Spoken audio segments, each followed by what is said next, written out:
cut me loose. I was blinded and refused to ever get my own again. Now I get to hieroglyphs. Hey, that's how I be. You gotta get your own no matter what. I'm about to get my boy Max Major on the show. And when you feel like it's time to give up the most, that's where you go on. I came up from the bottom, I come up out the mud. They never gave me nothing, that's just a hustle. Live.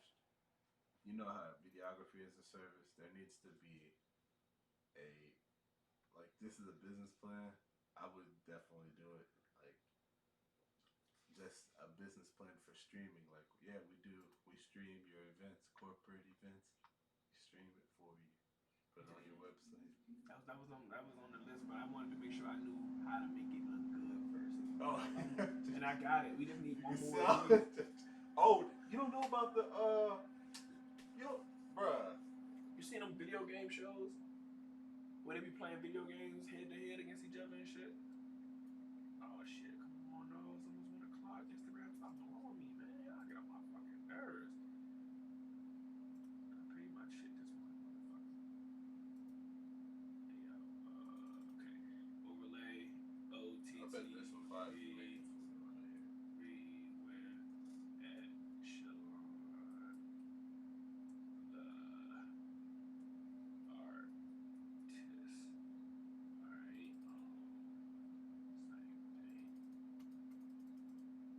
Control C, Control V. Actually, I need to stop this shit tweet in a couple of seconds. Start a Zoom, Twitter, Instagram, go live. Move that over here. Alrighty then, let's go and give my new followers some love. The mic's on. We are starting soon. We just gonna go straight in. Oh my god, I'm tripping. Oh, it's ready. Oh god, I wasn't even sure this shit was ready. No. Turn the webcam off. Oh.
Overtime TV. Today we have a special guest. Shalon, the artist, is in the building. And today we're going to be talking about her music and different things that she's working on.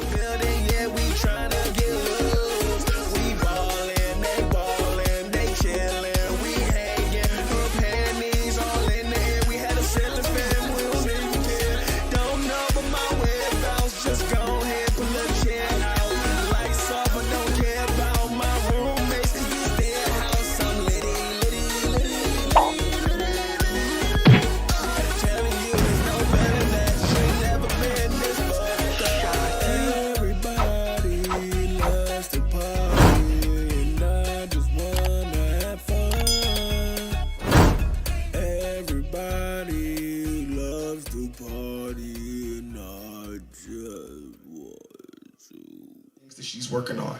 Without further ado, let's give a nice warm digital welcome to Shalon the artist!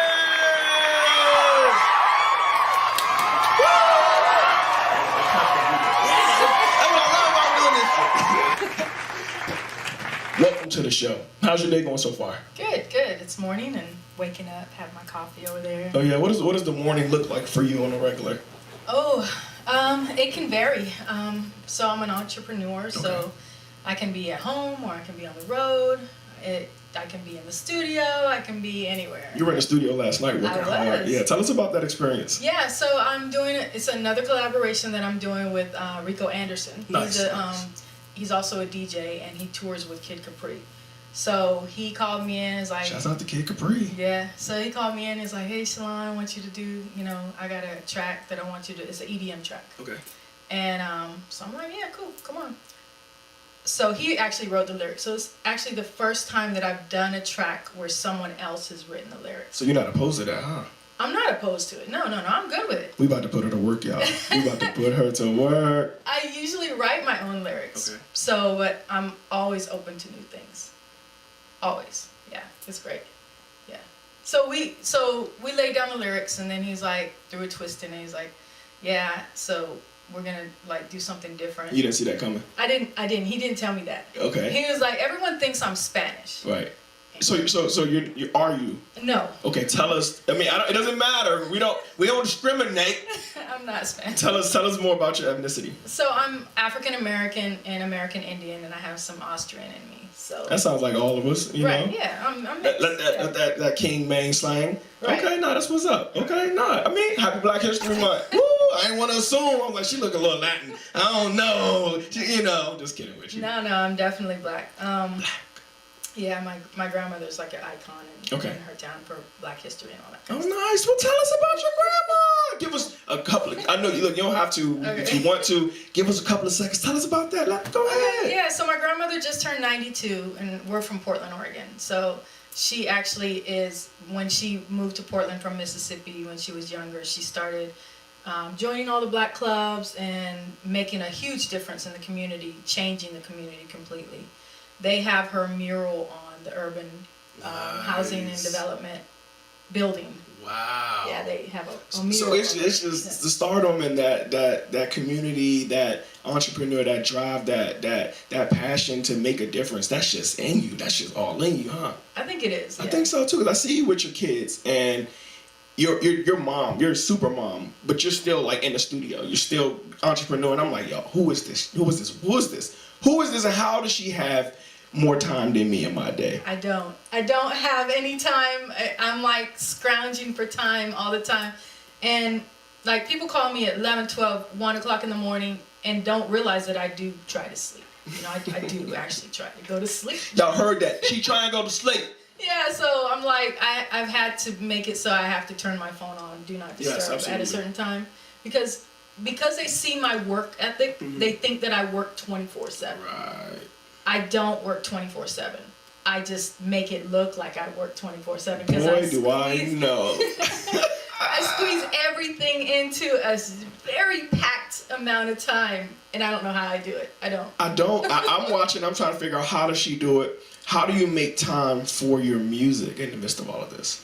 My music is full-time. Okay. My business is full-time. My kids are full-time. So it's just a matter of making it happen. It's like one done, one after another, after another, after another. And your kids do music with you as well. Well, my little one does. Okay.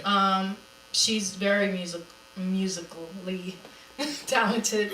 My 22-year-old. 22-year-old. Very musical. You look like you 22. No, I have a 25. We ain't gonna get into no age. I know better than that. You good with that one. I was good with that one. She said she got a 20. She said I got a 25-year-old. Yeah. She gonna go a little bit higher. She gonna be at my age. No. Okay, I was about to say, God dang. I'm not gonna talk about my age on TV. No, making me feel like I could, man. I have actually Black don't crack. 3 adults. I have 3 adults. 3 adults. Oh yeah, you about to be free. Well, you probably already free. I have a 9-year-old. Oh yeah, I got a 9-year-old. So yeah, so you got man. And then I got another one on the way. Oh, Oh my God. congratulations. Thank you so much. Oh my God. I was like, God damn, I got to start over again. All the way over. That's how I was. But it's cool. You know what? Yeah. And I don't mean to jump off.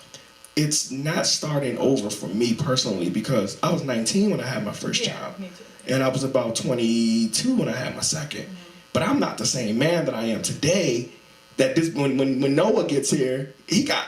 I mean, my kids, they all get the same daddy, but he got mature daddy. He got not fresh out of high school daddy. He got fresh out of college daddy. You know what I'm saying? Like my brain, my on a whole nother level. So I'll take that back. It's not starting over. It's, starting over. It's actually blessings in the mix. Absolutely, Yeah, absolutely. Blessings in the mix. When you, I felt like when my other 3 were getting to the age of, maturity, I think God just was like, ooh, I see you. You're up to no good now. Like you think you're free. You think you're free. You're not. Bam. Just like that. Just like that. Oh, man. On that note, we're going to get to a commercial break. My name is Shanae Jones, and this is KNKY, which stands for Know the New Kinky You. Tune in each and every Wednesday at 10 p.m. on Instagram to view me live to talk about all things sex.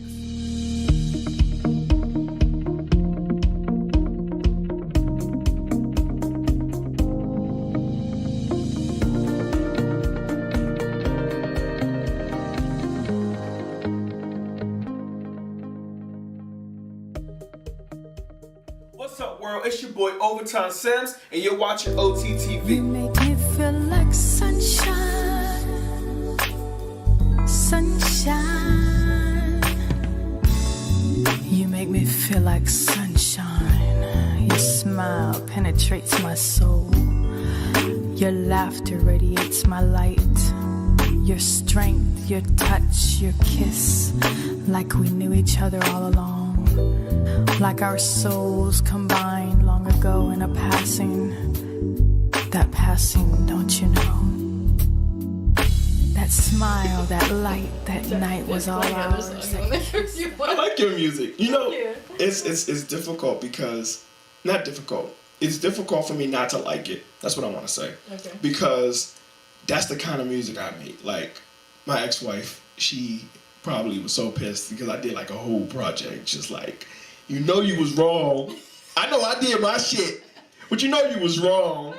But I always tell people, especially her, I'm like, look, I'm not gonna, I'm gonna make my music about you, but I ain't gonna say nothing bad because I was there, I was involved. Yeah, absolutely. I think for us musicians, music is a release. It's a positive release for us because we could be out there doing some major other stuff to release our anger or sadness or we could fall into deep depression and we still do. Yeah, we definitely do. Yeah. But I think this is the way we talk about this is instead of going to therapy, this is the way we get it off our chest. And some people are like, why don't you ever perform these other songs? And I'm like, because it brings me back. Yeah. Oh my God. It brings me back to those times where it's really heart tugging. I know I should perform those songs, and like my oldest daughter, she's like, well, that's kind of like the passion of it. And I'm like, yeah, but I don't want to break down on stage. I don't want to really break down on stage because it's still really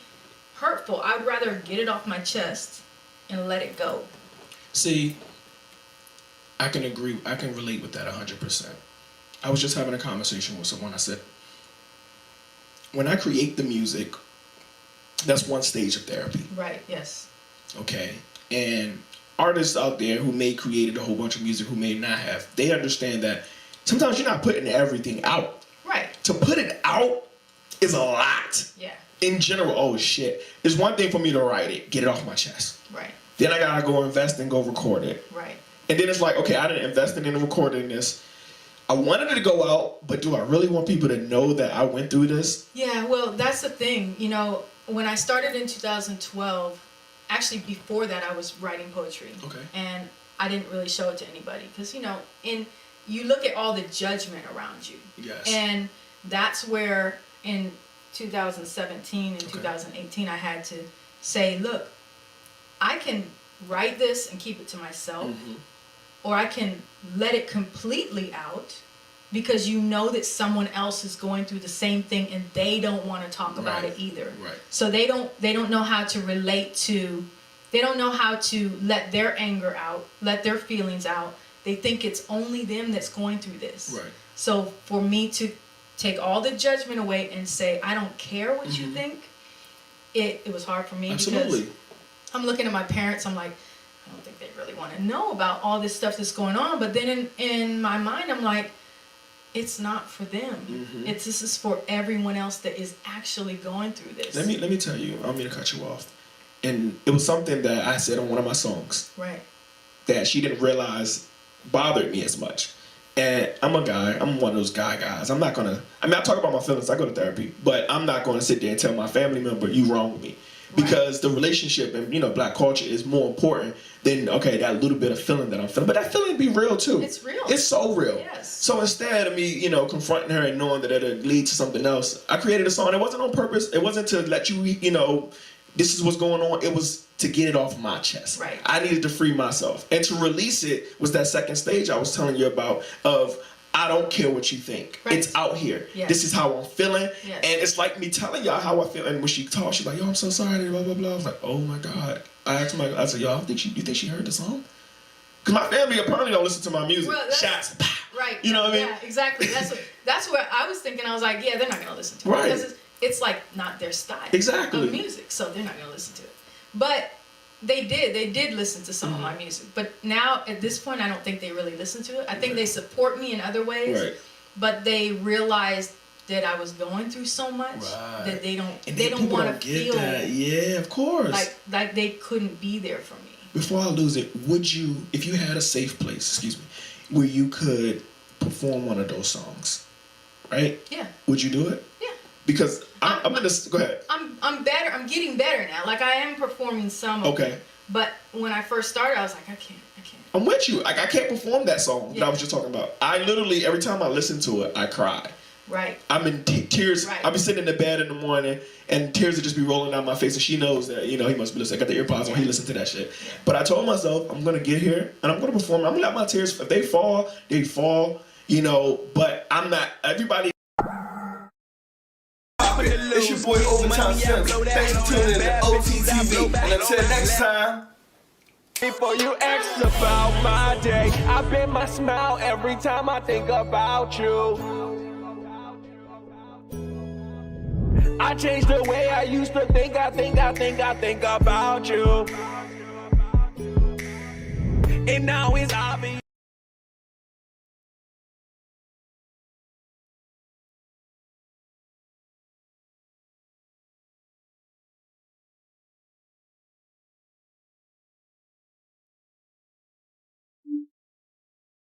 We have short-term and long-term patients here.